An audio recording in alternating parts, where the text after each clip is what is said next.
Bienvenue dans cette vidéo où on va parler d'approche sur la réharmonisation des blessures de l'enfance d'un point de vue plus thérapeutique. Alors si vous me suivez sur mon blog ou sur ma chaîne YouTube, vous savez que ça fait maintenant 4 ans que je ne suis plus thérapeute et que j'ai complètement fermé mon activité. Après une dizaine d'années, je suis allé vers d'autres projets, notamment le partage d'outils pour être plus autonome dans l'harmonisation et la paix de son âme sur Internet. Mais j'ai reçu une question qui me semble intéressante de partager, surtout si vous êtes dans un processus de thérapie, que vous soyez à la fois thérapeute ou client de thérapeute. Et la question qu'on m'a envoyée est la suivante, c'est lorsqu'on appelle un enfant intérieur en lien avec la thématique de la maltraitance, par exemple, est-ce que cela veut dire que nous n'avons qu'un seul enfant intérieur concerné par cette thématique ? Ou bien peut-il y avoir plusieurs enfants intérieurs concernés par la maltraitance? Donc là, c'est une personne qui est praticienne, thérapeute, qui me pose la question. Et il y a deux choses dans cette question-là auxquelles j'ai envie de répondre. La première chose, c'est on peut très bien avoir plusieurs enfants intérieurs, en tout cas blessures d'enfants intérieurs en lien avec une thématique, que ce soit la maltraitance, l'abandon, le rejet, le manque d'amour avec le père, le manque de confiance en soi. Oui, on peut avoir plusieurs blessures d'enfants intérieurs à différentes époques de notre vie, des blessures qui sont générées sur une même thématique. Ça, on l'a. Après, sur l'autre question, c'est plus difficile pour moi parce que là, il y a quelque chose qui est un processus thérapeutique que moi, je n'utilise pas. C'est-à-dire que la personne me dit, lorsqu'on appelle un enfant intérieur en lien avec la maltraitance, je suppose que dans son cabinet, quelqu'un est venu dire, voilà, j'ai souffert de maltraitance dans mon enfance ou je souffre de maltraitance aujourd'hui, que la personne, le praticien ou la praticienne a identifié que c'était lié à son enfance et donc elle demande à l'enfant intérieur de venir. En fait, moi, j'ai jamais eu cette approche-là, je dirais, quand j'étais accompagnant, d'accord ? Je veux bien mettre le cadre de quand j'étais accompagnant et thérapeute. C'est qu'au maximum, ce que je pouvais, c'était d'accompagner la personne pour qu'elle soit autonome et actrice dans son processus. Et donc, même si je sentais ou je percevais que c'était lié à une blessure de l'enfance, j'essayais plutôt de faire en sorte que ce soit l'accompagné qui retrouve cette information. Et quand la personne venait par exemple avec une problématique de maltraitance, je disais, ok, demandez à la cause profonde qui nourrit votre sentiment de maltraitance d'apparaître à vous. Et je ne lui faisais pas, et je l'accompagnais avec ce qui venait pour elle.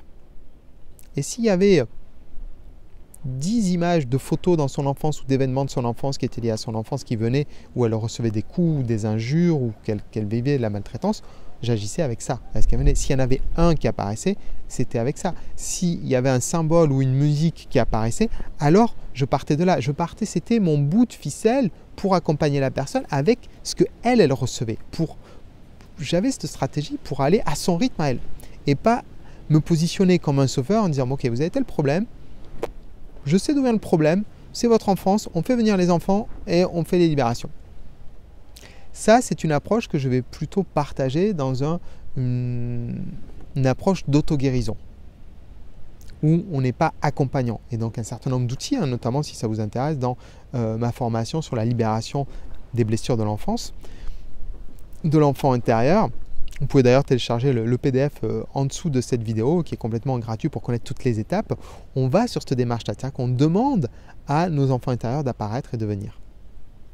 Mais lorsqu'on est praticien, pour moi, la position est différente. Il me semble plus pertinent que l'accompagné soit acteur et à ce moment-là, on fait avec ce qui vient. Et donc, je n'aurais pas demandé que son enfant vienne. Je lui ai dit, ok, ce qui vient, vient. Et parfois, il arrive des choses complètement différentes. C'est-à-dire que la personne vient pour un problème de maltraitance et ce qui est magique, c'est que le guide de la personne qui vient rencontrer le thérapeute, l'âme de la personne qui vient rencontrer le thérapeute, fait tout pour que ce soit les choses les plus importantes sur le moment, à ce moment-là, qui arrivent. Et donc, parfois, c'est une prise de conscience à avoir. Parfois, c'est un temps d'échange sur une citation, un moment d'un film ou un documentaire qu'elle a vu récemment. Parfois, c'est faire du transgénérationnel parce que y a une arrière-grand-mère ou un arrière-grand-père qui a connu des maltraitances importantes et qui a ses mémoires dans la famille et qu'elles sont prioritaires dans les libérations avant d'aller s'occuper de l'enfance. Parfois, c'est, j'en sais rien, peut être des mémoires karmiques ou autres, ou parfois ça n'a rien à voir avec la personne, c'est juste que dans son environnement professionnel, il y a tellement de personnes qui ont été maltraitées. Je ne sais pas, quelqu'un qui bosse, qui travaille à la SPA par exemple, il y a tellement de chiens maltraités qui sont là-bas qu'il y a tous des paquets d'énergie de maltraitance qui sont dans son aura parce que c'est dans son quotidien et ça n'a rien à voir avec elle. Et donc, plutôt que de me dire, bah, ok, moi je sais, ça va forcément venir soit d'une mémoire karmique, soit du transgénérationnel, soit de l'enfant intérieur, je préférais que la personne laisse remonter en elle et que son guide, ses guides spirituels et son âme nous fassent apparaître ce dont on devait s'occuper aujourd'hui.